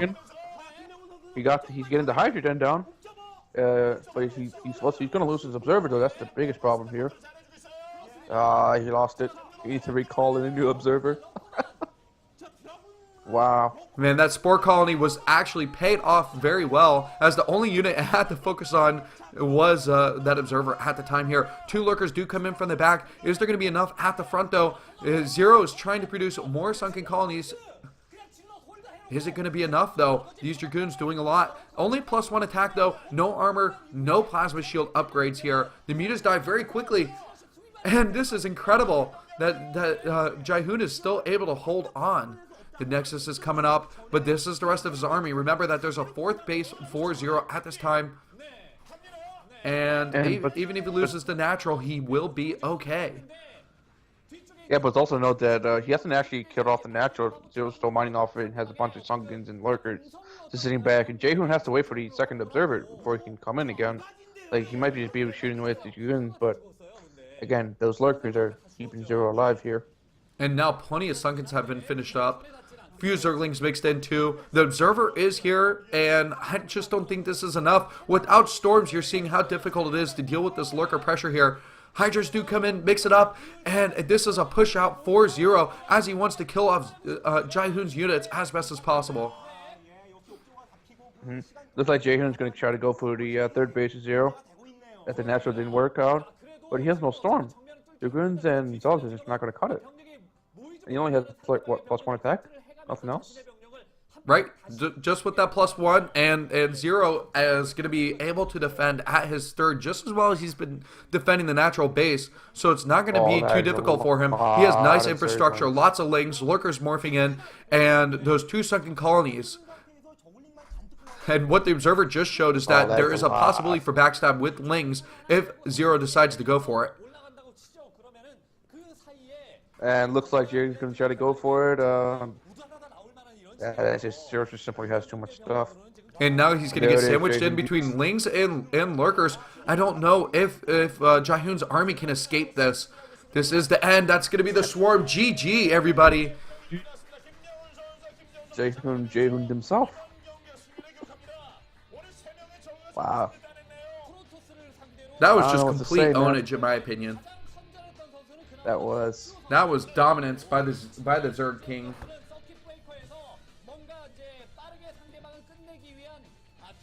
I don't know what Jaehoon was trying to do with that build because that was so easily scoutable. Right. Like Zero had the its Overlord. You didn't see any Stargates, so he knew that an early timing attack was coming, and then Jaehoon tried to go for it, but Zero just had too many links to hold it off. And then Jaehoon tried to use a weird Corsair transition, Right. and that also failed because his ground army size is still being too small.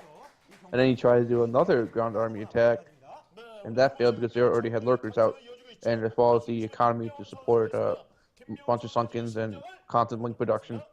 So Zero was basically the head of the entire time. Because Yeah, Jaehoon didn't know the Corsair switch with the double Stargate was such a heavy investment of gas and minerals off those two bases.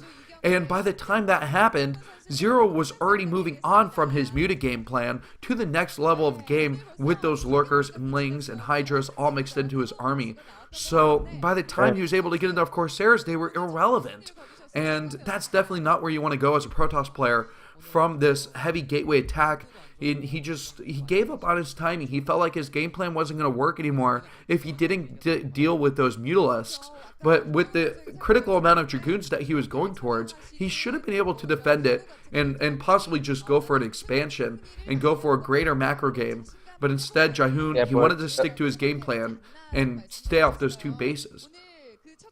But it doesn't help that Jaehoon also lost his natural to a Zergling run by. Yeah, he had no cannons up. Even if he saw the middle, he should have put like an extra cannon. But Jaehoon played way too greedy with that because he was putting all his resources into his timing attack that failed miserably.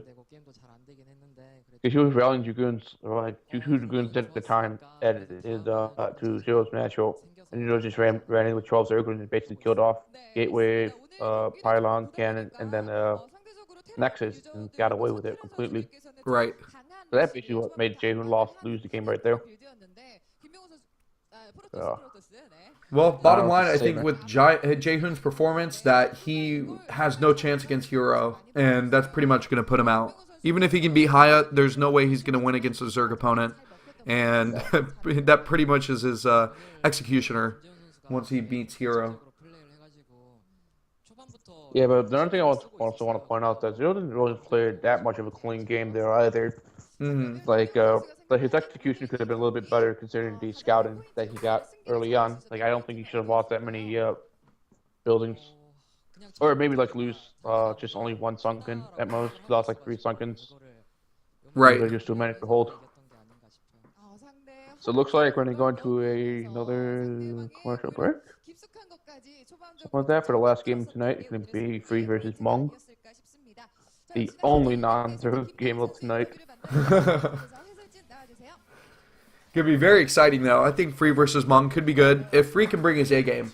Otherwise, Hmong will just roll over and roll over Free and take an easy win. I agree with you on that part. Yeah. Oh man, Jaehoon, man, Jaehoon being Jaehoon. Yeah. That was nothing less than spectacular. I thought that built a good build to begin with because it's just like as if randomly throws up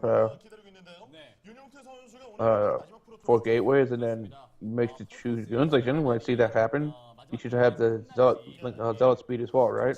Right. You skip the Stargate build, the Citadel, and then you start bumping zealots instead of making Dragoons. Maybe make like just one Dragoon for whatever reason.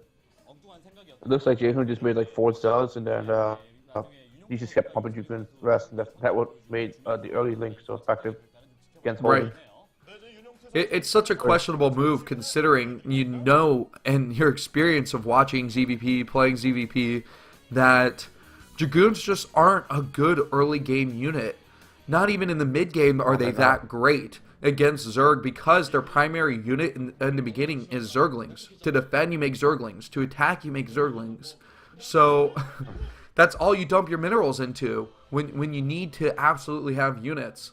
So getting those, doing an early Dragoon force is not generally a good idea for a Protoss player. No. Like, to have a good Dragoon force, you need Storm and Archons as well. Because generally Dragoons are good against Lurkers because of the Observer.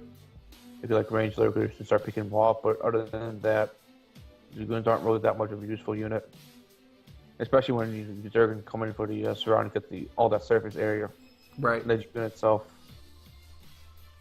It's So what we've seen between Movie versus Killer and Jahoon versus Zero is that Ling run-bys have been an issue for both Protoss players. And Movie being a great Protoss player, you would think that he would have had a better dealing with it, but he did get backstabbed after he defended that overpull in the beginning.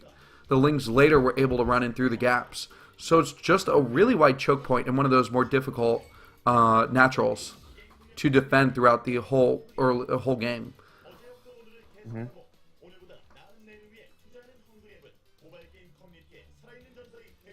Oh man.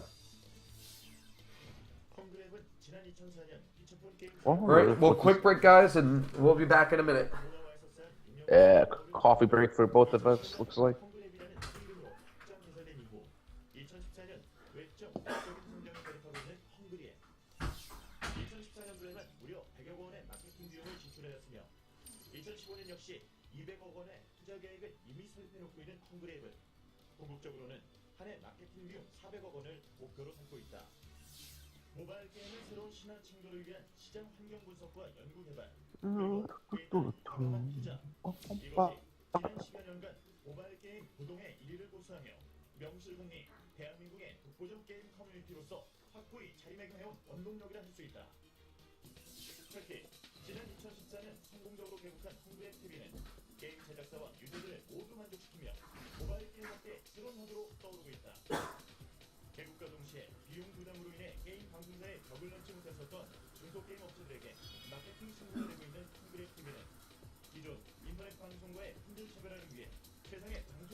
All right, guys, don't freak out. I'm going to try and refresh this page to see if it'll catch my stream up to XKCDs.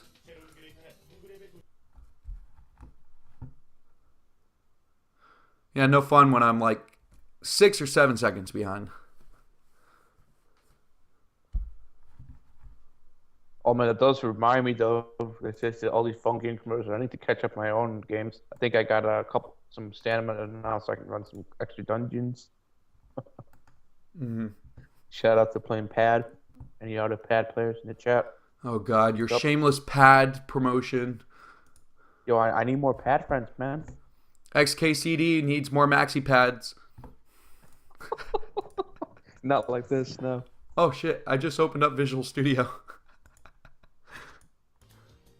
Don't look at my code. I have to protect my OPSEC, guys. OPSEC is the protection of military grade intelligence. Why would you even isn't your code stored off-site anyways on a secured server? Like a file server? Or do you have a local copy? Oh, I have. Well, everything's using something called SVN, which is where you put it on a server. But I have local copies of everything too, so I can work on it at home. Yeah, I know. We use Perforce and GitHub at work. Yeah. No, not really GitHub. It's like Bitbucket, but it uses the GitHub system. Yeah. So, are you going to school for programming? Network engineering. Network engineering. Yeah. I work as a tester part-time. That's awesome. So I get to break stuff. I get paid to break stuff. With code. Yeah. Huh. Oh man. Oh, now we got sword and board girl. I just showed up on my screen. Where are you at? Let's see. Zerg, Terran, Protoss. Terran. Zerg. He's seeing things at the same time. Terran. We're synced up. We're synced up. Sweet. All right, 3 players now. Bisu. Bisu. All right, sweet. Perfect. Are we synced up, boys? One of the trials and tribulations of watching Twitch streams when casting. Right. You might be desynced. Yeah, especially since we're in the same time zone though. No, well, I'm in Chicago, but yeah, we're in the same time zone. Chicago's East Coast. It's Midwest, but I live in India and it's East Coast time. Yeah. It's actually kind of nice that I have classes starting at 8:30 now instead of 7:30, so like I can actually commentate matches and stuff. So I have enough time to prepare for school. That is awesome. Especially when that is awesome. Let's just hope that we have no extremely long games that force me to leave early, unfortunately. Right. I'm really glad that these are weekend games, though, because if they were during the weekdays, I'd be up at 5 and casting and like, oh man, I gotta go to work after this. I'm totally dreading it.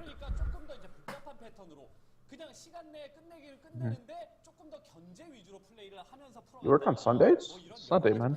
No, I don't work on Sundays. Yeah, but casting during the week, that might be a problem. But I don't think KSLs are going to be going on during the week. Yeah, well, that's what I'm saying. It's good that it's only weekends. Yeah. I don't think I'd be able to have the motivation to get up and start casting during the week. Mm-hmm. I mean, I have to get up to watch the games, but I don't know if I want to be actively talking. Yeah. Now the SSL is just so scattered that I'm gonna have a trouble being able to watch those games. I'll probably try and watch them more consistently when it gets to the round of 8. Oh, and look at that. Free is going with Pretty. I don't know why. So that was his official name back in Kespa, but everyone just called him Free anyways because he was free to everybody else. I made a joke about that in the TL article. Is he? Oh, using the local keyboard. The back end when Wu Jing started playing StarCraft 2, they got like a sponsorship deal with Philco, and then everybody got Philco keyboards. That is awesome. I mean, those things are $110, something like that, or 150 actually. Mm-hmm. I have one myself at the 150. They're really nice keyboards. Not gonna lie. It looks pretty sweet. And they're still using the same old mouse padding and mouse, like the $5 Kespa mouse pad. Yeah, I wish there was a place where we could buy some cool StarCraft mouse pads that these players have. Oh, there is actually. Yeah. I'll link it to you. All right, put it in the chat link. Let everybody have it. Yeah. We'll share with the friends. Oh my goodness. You know what I like is the thing that Mong has. I was gonna say Flash has the exact same thing too. So maybe he is the new Flash, but where he puts the mouse wire up on the holder to the mouse. Yeah, here you go. Here's the website I put in the stream chat. They have an eBay store. He's wearing a sweater and a jacket. It's going to be incredibly hot in that booth. Maybe he's doing one of those sweat diets. Have you heard about that? Where people wear the suits that make you sweat a lot, so you lose a ton of weight. That's a sham. You don't lose weight by sweating. You lose weight by having a healthy diet, and then you exercise for the muscle tone. No, you lose weight by wearing lots of clothing. Come on. Oh yeah. Yeah. Why all the Scandinavians are so slim. Yeah. I've been watching the show Vikings. Have you seen that? No, I haven't. Oh, it's so badass. It's done by the History Channel, and there's a guy named Ragnar, and he goes around and just like pillages England because he explored west with the ships, and it's pretty badass. Wow. They put that mouse up for $20. I bought that thing was $5. I got lucky. I wonder how much the keyboard costs now. Wow, $30 for the keyboard. That's too much. I bought it when it was like 20. Man, they put the prices up higher, man. That's not cool. And they don't have the mouse pad. They used to have the mouse pad uh, and they also had the mouse bungee to hold the cord down. They don't have this in the store anymore. Must have sold out or something. Oh well. Oh well. So we have a free versus manga.